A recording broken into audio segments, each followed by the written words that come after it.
We're very pleased to have Chance Chambers as our poet. Chance is a native of Paris, Tennessee, and lived here in Nashville from 1985 until this summer when he and his wife moved to Birmingham, Alabama. So we welcome Chance back with us. He has written a lot of poetry, and we're going to hear some good things tonight. Let's welcome Chance as our featured poet of the evening.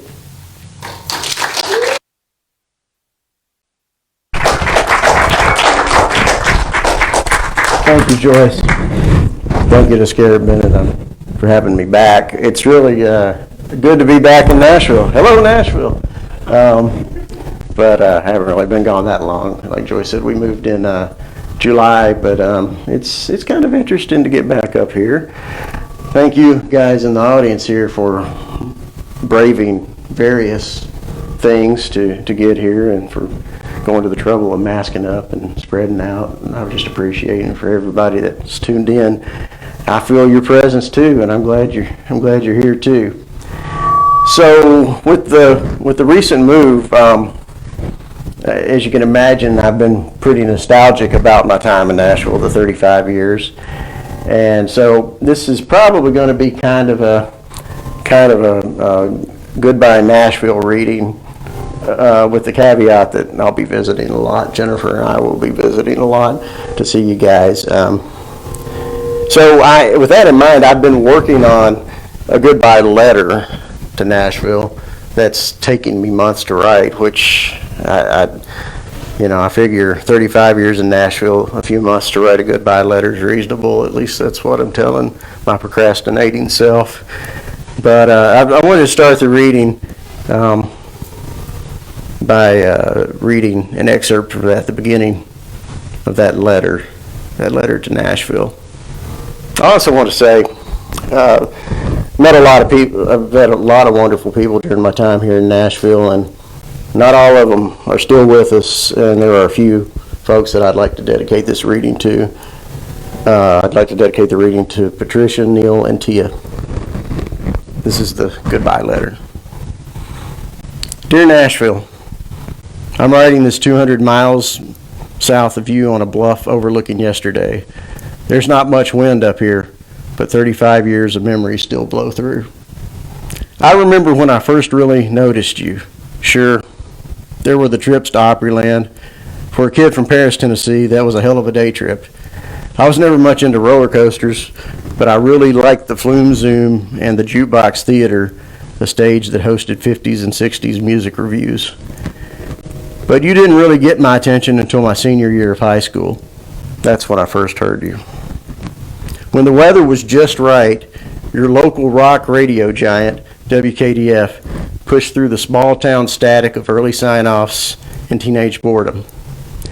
This was long before the rhinestone and fringe tentacles of country music reached the station, when it still broadcast a heavy rotation of ZZ Top, 38 Special, and Leonard Skinner. But one night, while I drove aimlessly up and down the streets of Paris, that's pretty much all you did in Paris, a sound like none I had heard before crackled from my dashboard. Jangly guitar, semi-mumbled vocals, abstract lyrics, some song called Can't Get There From Here by some band named REM. That's what the DJ said. And I also heard you during the Maplewood Baptist Church youth trip to a conference at Belmont College. After a long day of speakers and events I can't recall, our group of restless teenagers crammed into the church van, leaving Jesus on the sidewalk. Free from the routines of adult set programs and ready for dinner and distractions, we needed a soundtrack with some volume. KDF was it. Sometime between Freebird and Tush, the DJ played a song carried by pounding drums and guitar riffs that transported my adolescent back pew brain to a parallel music verse where the Ramones might have covered White Wedding. Looking back, that perception was way off. I had an even more limited musical context at the time. But the singer, I'd absolutely heard nothing before that I could associate with him. He shouted and sang and whooped and drawled, and the lead guitarist's playing was acrobatic, but not in an Eddie Van Halen way. This guitarist traveled all over the fretboard, but he also cut through backyards and fields and honky-tonk parking lots.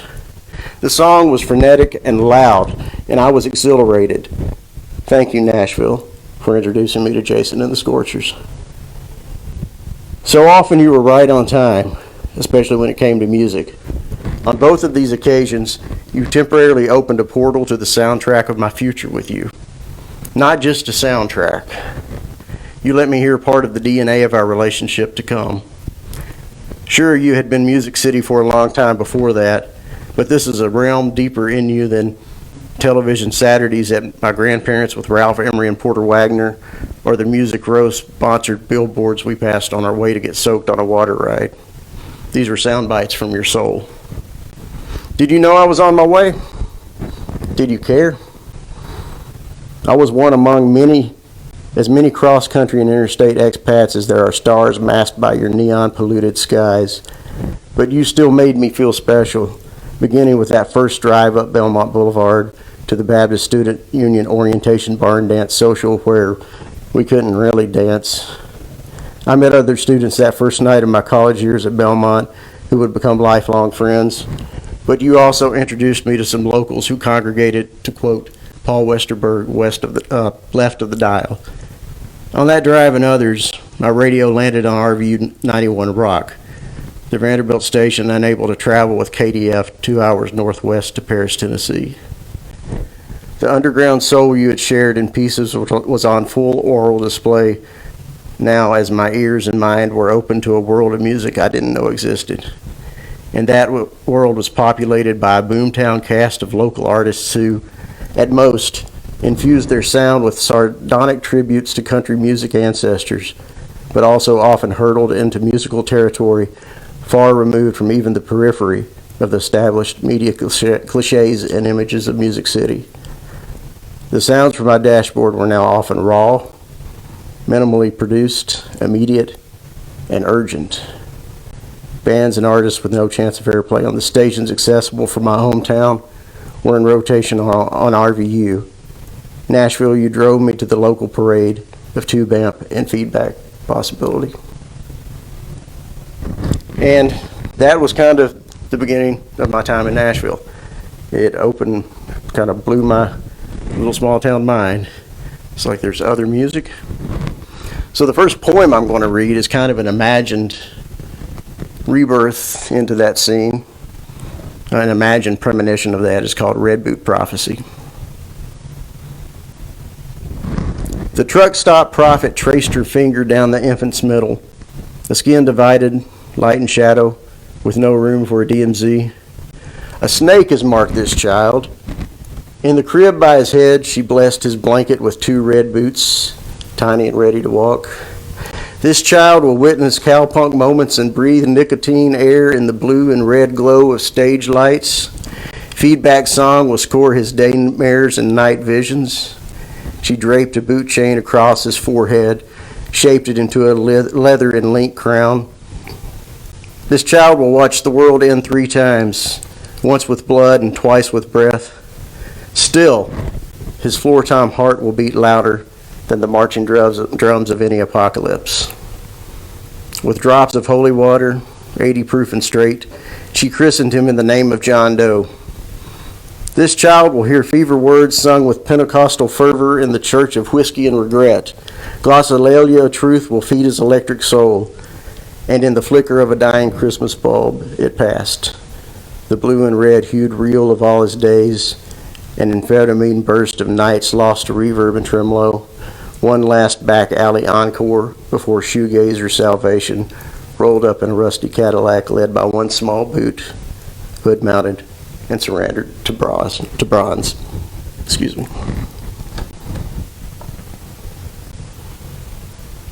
And so the early years are mostly about music, but the early years also introduced me to my beautiful bride, known as the one who got away. Because we We dated originally in 1993 and then split up and then reconnected in 2012. And during that time between, I wrote quite a few songs and poems about the one who got away. And this is one of those written during that time. It's called Mandolins. I dreamed of mandolins and dulcimers and music machines I had never seen. I saw your grandmother's trailer and the steps where I waited for you. I saw you run to your door from my car, naked under my suit jacket. I dreamed of mandolins and a lazy eye, turned up nose and country frequencies. Waking to a hum no one speaks of, suicide cults and dancing lights, last century watchers and silken cyber threads of nothing. This bastard textbook future is a world away from you with me. Then, as we drove from a wedding party, your dress under the bucket seat, the free champagne was to blame, you said. Half-eyed smile, stockings pushed to the floorboard. Suddenly, I wrenched the wheel of breath. For a second, another mailbox looks like a person. Focus comes with a double string drone from the dash, and I try to ignore the empty seat next to me.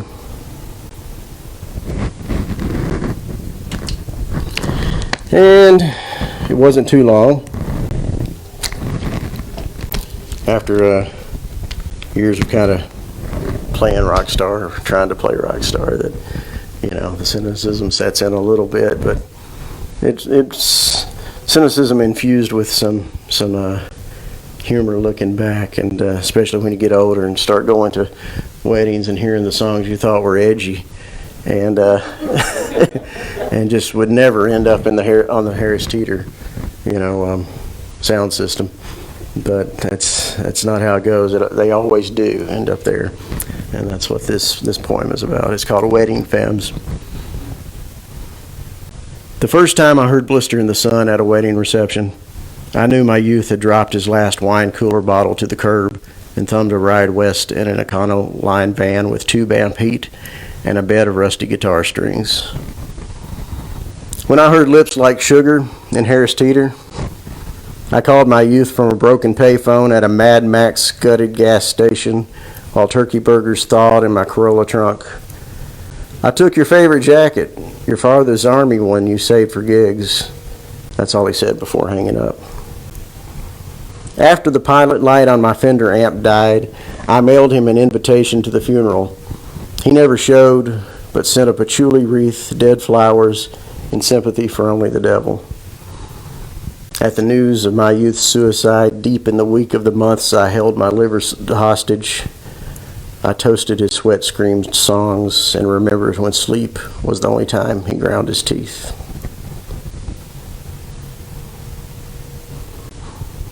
And on the other side of those nearly 20 years, Jennifer found me on Facebook.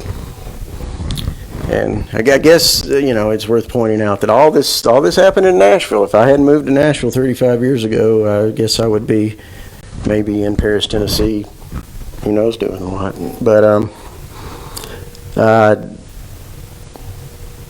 we all know how that story ends now, but I didn't always know, and this is what this poem sort of deals with that a little bit. It's called Entanglement, and it has an epigraph from phys.org, an article in July of 2017. It goes like this. Retro-causality means that when an experimenter chooses the measurement settings with which to measure a particle, that decision can influence the properties of that particle or another particle in the past, even before the experimenter made their choice. In other words, a decision made in the present can influence something in the past. 1. When my father fell in the hobo woods, my mother, a half world away, felt sharp pains in the same 3 places shrapnel had broken his skin. She would make this connection later when the details of his last night found her through the fog of grief and army paperwork. When my mother told me the story, she never framed it in mystique, never described this action at a distance as spooky. The 9,000 miles between them in that moment was never mentioned. I never received transmissions like this in that expanse of years when you were only memories carved into songs and poems. Still, my muscles tensed, and I stumbled through scenes of us liberated from the knot of our yesterdays, or maybe our tomorrows. I didn't know how this story would end. 2. Every cover band guitarist knows time and space are tangled like an old cable at the bottom of a gig bag. They don't call it retro causality. They don't call it anything. They just play it night after night until I see patterns, until I recognize the portals. Vulcan's statue, mooning Birmingham. A train trestle named Resistance. The Onyx on Main Street in Memphis. These are the songs that scored the years between the nights I stumbled home, the half-awake couch dreams and day-drunk moments of forgotten revelation, the afternoons of writing the book I wasn't writing, the weekly mantra toast of I'm happy alone, Chayo, and all the other lies I told myself in my best complicated artist voice.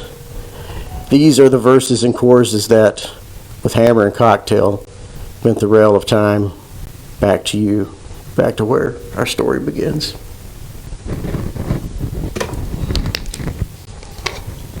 So how's everyone doing? Yeah, okay.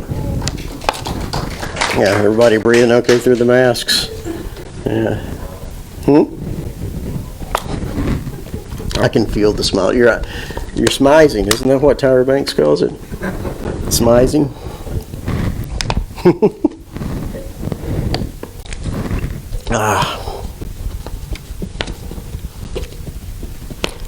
So it seems like the world's always been burning, and some of that fire and smoke makes it to Nashville.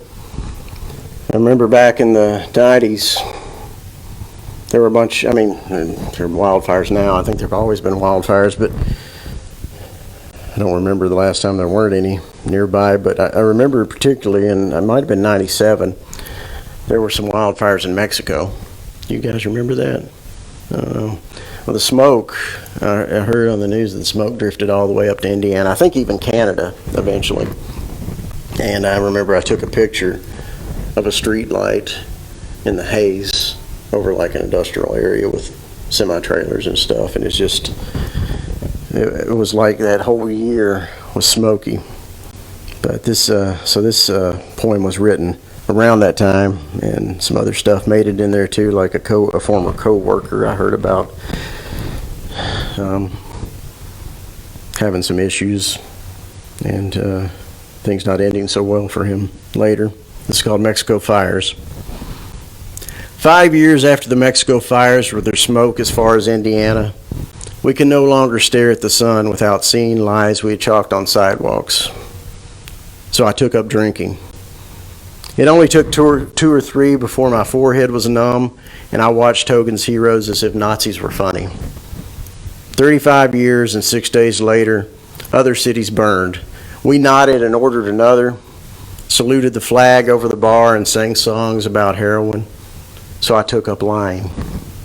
It was only 2 or 3 before my tongue was numb and summer made sense.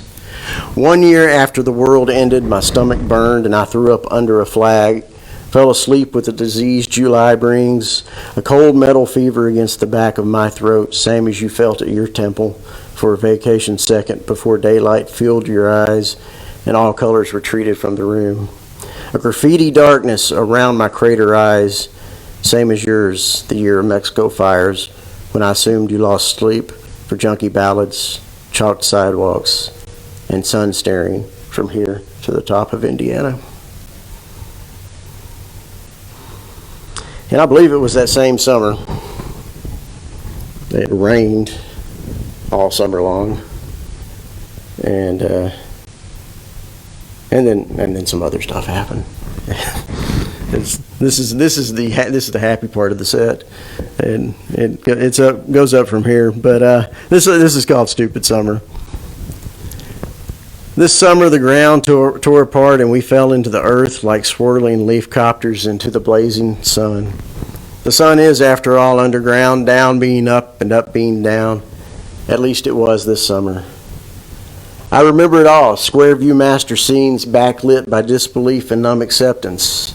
I remember the burn of a tear on my neck, never to fade, 1/6 of a casket in my hand tugging down, ultimatum popsicle sucked to the stick, pink cemetery clouds.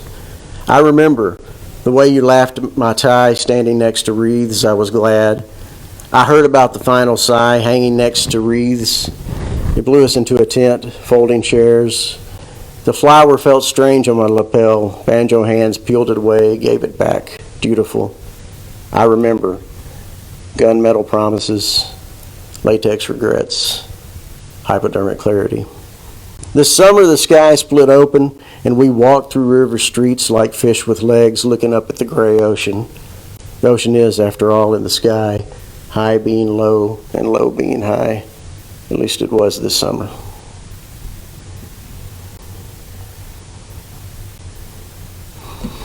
You guys ever seen that store over on Charlotte that I don't even know the name of it. It's a liquor store. I don't even know the name of the liquor store.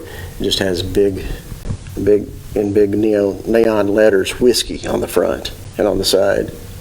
And I'm obsessed about that store for about a year. I'd sit across the street eating and just stare at that. And so from that came a little tiny poem called A Store Named Whiskey. Behind a store named Whiskey, she shared a cigarette and a stick of gum. He folded the gum like a canoe, and the next apocalypse drifted past on a gasoline current. Let's go home, he said. She lowered herself onto the pavement and crossed her legs. Back against brick, she reached up for his hand. We're already there.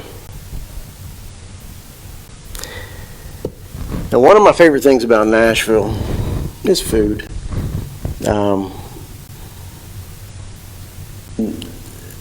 Home in general is an interesting concept, but I think a major part of any home is nourishment, both physically, emotionally, mentally. And I've certainly had my share of all three in Nashville.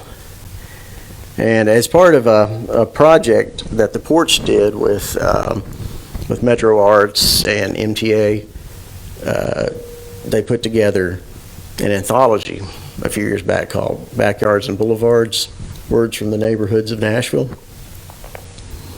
And I had the honor of having a piece included in that. And it's a little tribute to my love of local food. It's called Redemption 615. When the Piggly Wiggly Oracle said, redemption comes after 1,000 tears, I thought he said 1,000 years. I knew I had 30 at best. So I packed my Colby Jack and drove to the west side, found a temple of pho and washed away my sins with a side of nyuk chum. In a house of kimchi, I took Eucharist, dipped draiji bulgogi into a saucer of gochujang. I rode the bus south, worshipped at the altar of a taco truck, and baptized myself in horchata. With prayer-clasped hands, I lifted kebab kupita to my mouth and broke injera with other lost pilgrims and sang karaoke over a collection plate of papaya salad. From the airport, an angel jet guided me up Highway 41 to a revival of ramen and takoyaki. I followed the scent of curry to a condo pagoda with kitchen prophets and secrets folded in doses. The Cumberland parted its waters for me to cross and pay tribute to the Prince of Cayenne and Foul.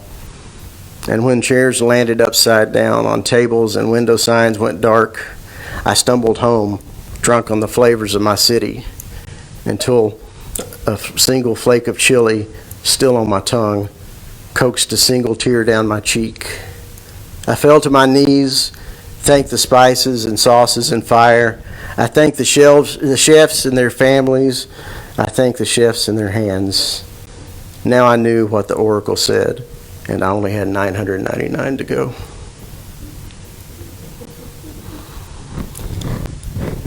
And a lot of those restaurants that I enjoyed are right here in Midtown. And I spent half of my time in Nashville, in Midtown, about 17 years of those 35. Am I doing my maths right? But yeah, I love this area. I used to, before so many boutique hotels went up and stuff, used to walk around JJ's Market and different places around there, and you could always count on some interesting live music pouring out of bars and plenty of interesting folks you meet along the way. I remember standing outside one of those restaurant bars one time. I overheard this guy playing Purple Rain. It was one of those bars that has windows that open up like garage doors. So I was standing out there, and he was playing Purple Rain on an acoustic guitar, and all the diners were more interested in their potato skins and different appetizers. And I just wanted to shout, he's playing Purple Rain on an acoustic guitar a few blocks from where Elvis recorded, but they wouldn't have cared. So in that same restaurant bar another time, I was actually eating at the bar, and this young lady in sparkly cowboy boots and blue eyeshadow, she was playing a Martina McBride song, Independence Day, just giving it all of her heart. Same kind of scene though. They just chattering, nobody cared. And then she broke into Johnny Cash's Ring of Fire. I was a little nervous about this because not too long before that, I had been in that same restaurant eating that same bar, and somebody had covered Johnny Cash, and a couple wine bottles crashed to the floor from behind a rack on the bar. And I'm thinking, I don't know if Johnny Cash is digging this or not. But so I kind of kept my eyes out for that. But in addition to the food, I would tend to meet some interesting folks who would just talk to you, particularly in front of JJ's, sitting at those tables there. And I got to where I thought of those people as angels of Midtown. So these next two poems, pieces, one's a prose piece, are dedicated to the angels of Midtown. John has a 36,000-year-old blood ruby in his pocket. It was discovered in a buried Hebrew laboratory and came from a test tube. His grandmother gave it to him, and all he has to do is find the right person, and he's set. There's actually blood in the ruby, and all he has to do is find that person, and they can study it. But there's no DNA. They won't find any DNA in it. He lets me see it. It's maybe a centimeter in diameter, perfectly round and smooth. Just don't drop it, he says as he hands it to me. John doesn't ask me for money, just for aspirin, and if I can check the weather on my phone. It's raining, and we're both under the awning in front of JJ's Market. He's taking shelter, and I'm not writing. Before he tells me about the blood ruby, he talks about weather patterns and metal flakes in the ocean and gravity. He knows more about ships and the tides than most people who work on ships. He talks about trying to find some work, but now everything is just temp.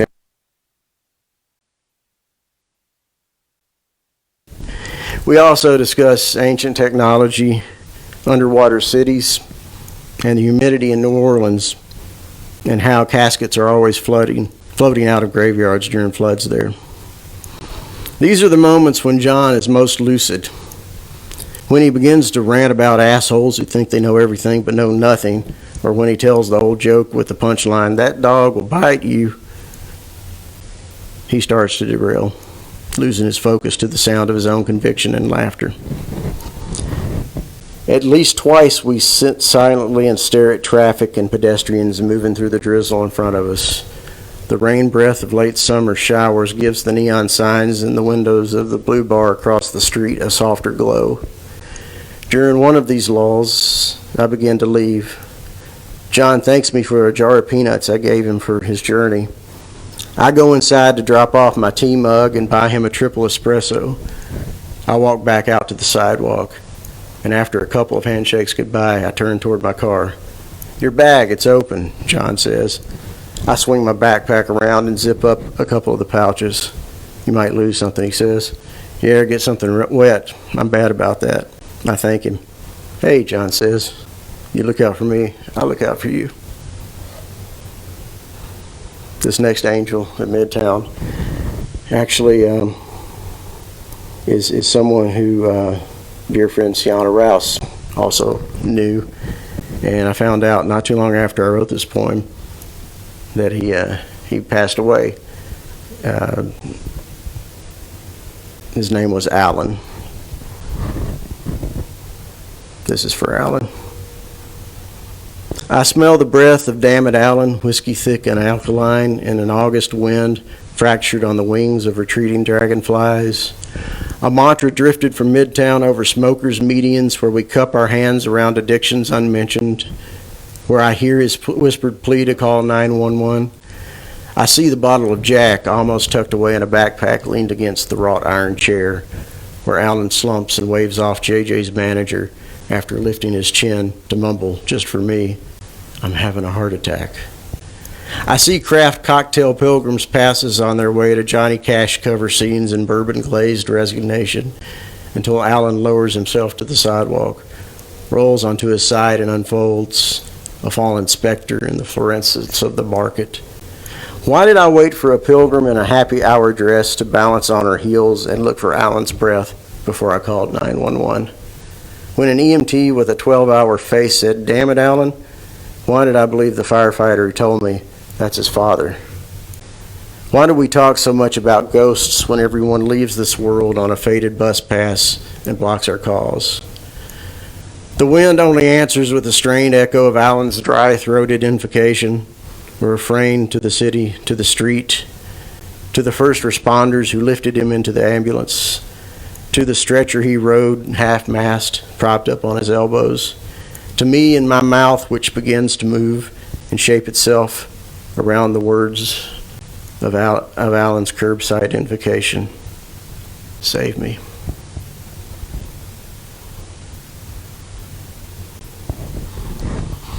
Just over here is a labyrinth. Is it over that way? Yeah, I'm great with the directions. Birmingham's that way. And I love that labyrinth. It's just, so many people do.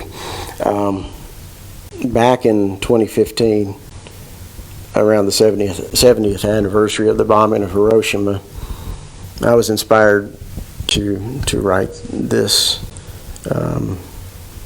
little tribute to the labyrinth, but also to mark that anniversary. It's called A Labyrinth in Midtown. It's in 3 parts. Well, the suggested way to walk the labyrinth is in 3 parts: purgation, illumination, and union. And this is loosely framed with that. Ichi, purgation. I've never let go of anything. Napkin starship blueprints, pink guitar picks from 1993, my mother's voicemail greeting from this side of the ether. It's all there among my unpacked ruins, static in the flickering breath of surrendered street lights. Eyes on the grass, shoes between the bricks. Follow the concentric circles and forget the mosquitoes. Forget tires on asphalt and summer-stained alleyways where my mind leans and waits for October. Lose myself to gray chapel stone, cicada buzz, and broken sky. Forget what I said yesterday. Forget the book I'm not writing. Forget the friend I haven't called and the song perfect for this scene. 1, 4, 5, 4, like crimson and clover. Knee illumination. 2/3 of this walk puts the sun on my face and arms.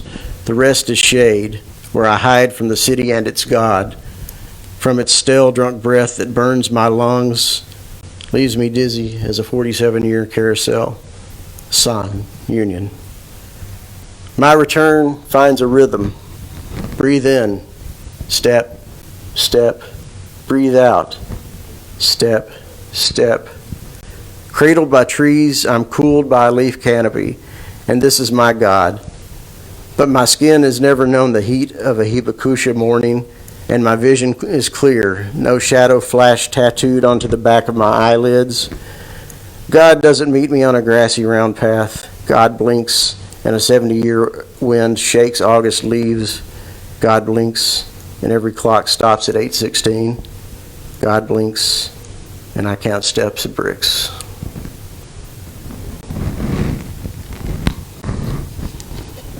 So, excuse me. I see that Nashville still has scooters. I saw that today.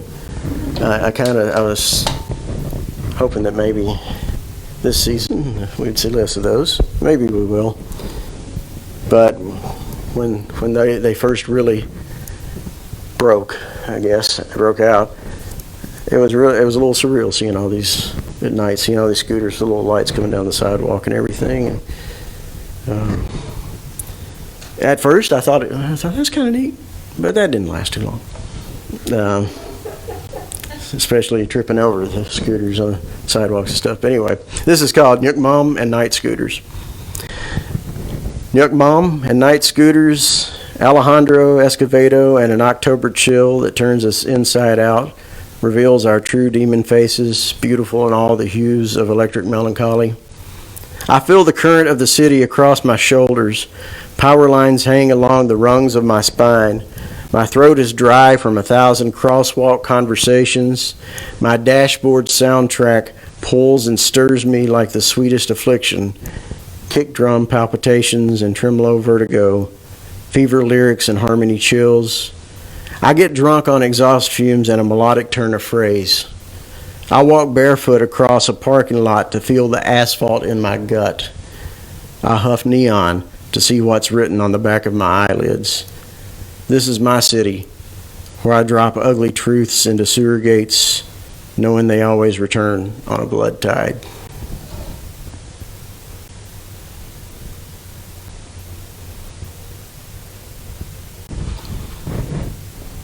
Back in, I think it was 2015, Metro Arts commissioned some folks to write poems, songs, do other pieces, kind of an ekphrastic project involving some of the local public art.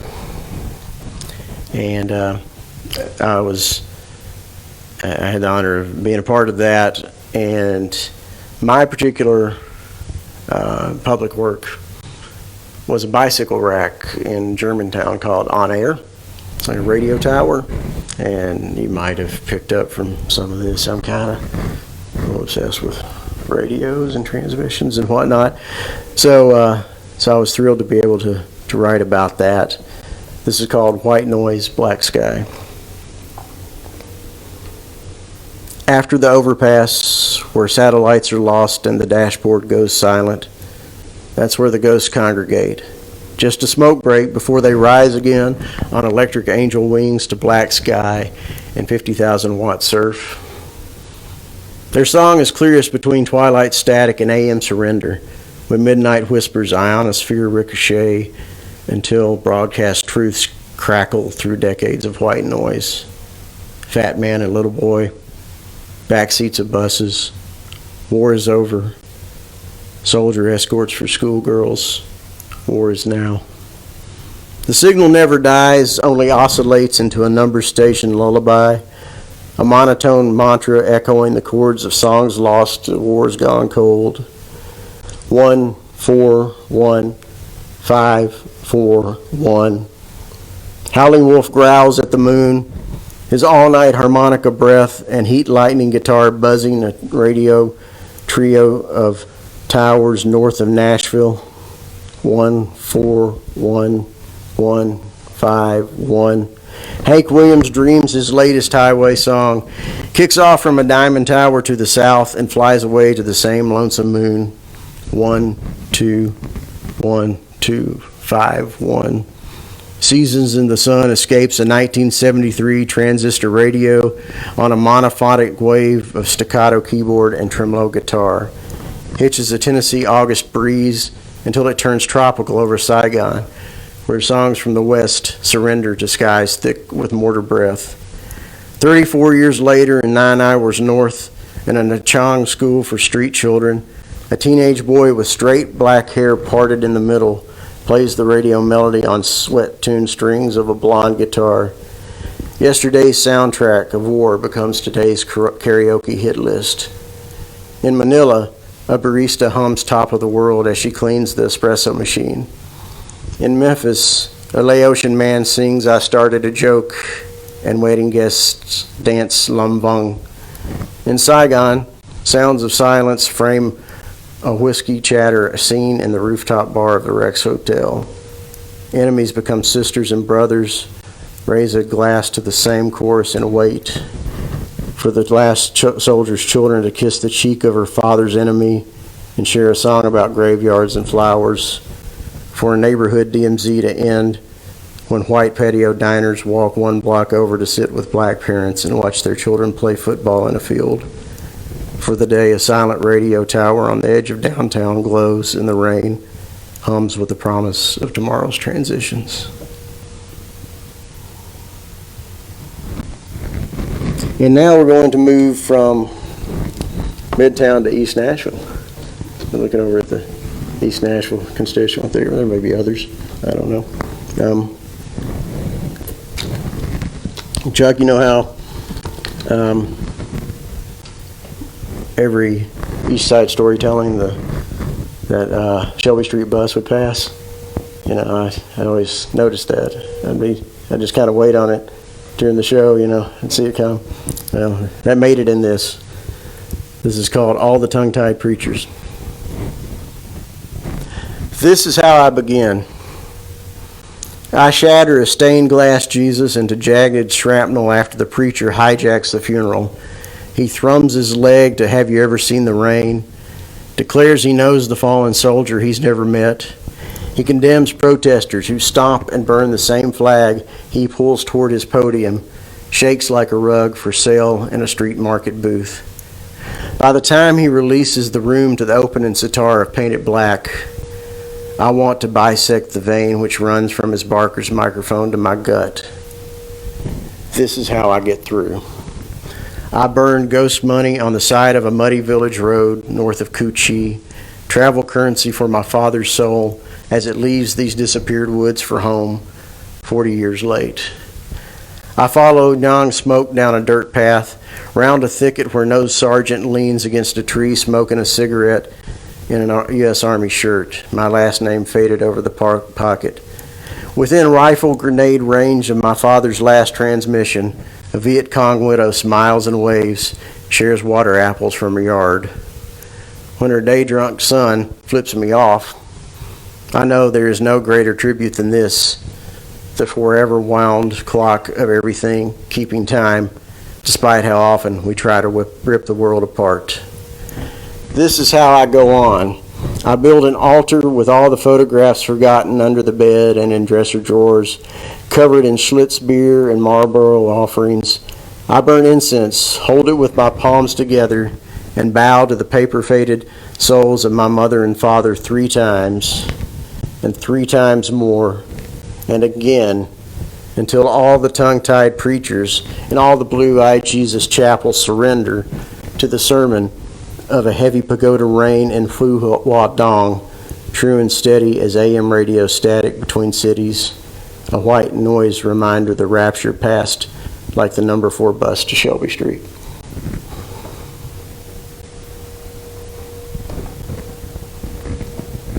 I think I just have a couple more. Are we good? Or? Okay. Okay. Well, I am. I was luckier than most when COVID hit and I was able to work from home and I've been relatively comfortable, and luckily not too many people close to me have suffered much. But I was asked by Matt Johnstone to be a part of a project he put together called Enormous Rooms to share experiences during COVID-19 and during the whole staying at home and everything.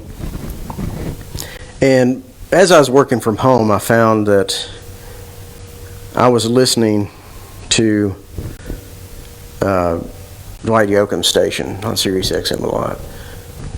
And that station plays a lot of Buck Owens. And it wasn't long before I realized I really like Buck Owens a lot. I'm not that surprised, but I really was enjoying all the Buck Owens. And I got to thinking about that and how Buck Owens was part of this California country scene that was in so many, it was connected, part of a thread somewhat that connected to Nashville and just the whole DNA of country, but also very removed, a very different thing. And in some ways, I think that kind of, in retrospect, I think that may have kind of paralleled a couple things for me. The way we've had to be distant a lot. And also, perhaps the timing of it was kind of going along, parallel with maybe somewhat symbolic to my drifting away from Nashville as we prepared to move. And out of that came this poem, When Buck Owens Became My Spirit Guide.